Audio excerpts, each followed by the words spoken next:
ಒಂದು ಪ್ರಶ್ನೆ, ಈಗ 40 ನೀವು ಸರ್ಕಾರದಲ್ಲಿದ್ದವರು, ಸಚಿವರಾಗಿದ್ದವರು, ನಿಮ್ಮ ಸರ್ಕಾರದ ವಿರುದ್ಧ 40% ಕಮಿಷನನ್ನು ಕಾಂಗ್ರೆಸ್ ಆರೋಪ ಮಾಡಿತ್ತು. ನಿನ್ನೆ ನಾಗಮೋಹನ್ ದಾಸ್ ಅವರು ಒಂದು ವರದಿ ಕೊಟ್ಟಿದ್ದಾರೆ, 40% ಕಾಮಗಾರಿ ತನಿಖಾ ವರದಿ ಅಂತ.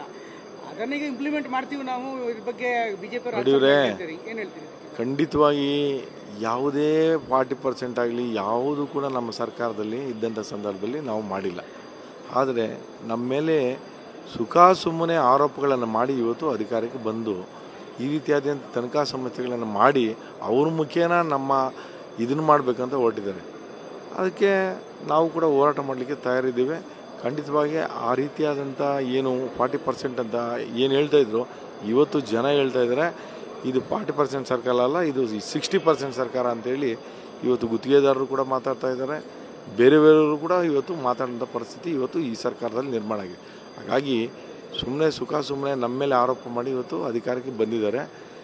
ಬಂದು ಇವತ್ತು ತನಿಖಾ ಸಂಸ್ಥೆಗಳಿಂದ ನಮ್ಮ ನೆಲವನ್ನು ಕಡೆ ಕಟ್ಟಿ ಹಾಕುವಂಥ ಪ್ರಯತ್ನವನ್ನು ಮಾಡ್ತಾಯಿದ್ದಾರೆ. ಅದು ಸಫಲ ಆಗಲ್ಲ. ನಾವೆಲ್ಲವೂ ಕೂಡ ಪಾರದರ್ಶಕತೆಯಿಂದ ಆಡಳಿತವನ್ನು ಮಾಡಿರ್ತಕ್ಕಂಥವು ಬೊಮ್ಮಾಯಿ ಸರ್ಕಾರದಲ್ಲಿ.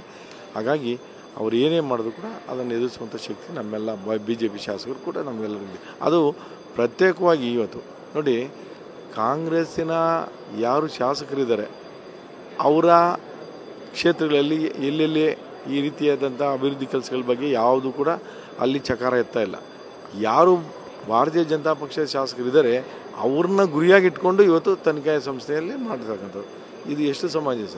ಹಾಗಾಗಿ ಖಂಡಿತವಾಗಿ ಇದರ ವಿರುದ್ಧ ನಾವು ಗಟ್ಟಿಯಾಗಿದ್ದೇವೆ.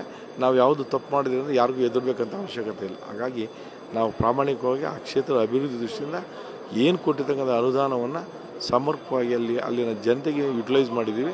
ಹಾಗಾಗಿ ಹೆದರಿಕೆ ಅನ್ನೋ ಪ್ರಶ್ನೆ ನಮಗೆ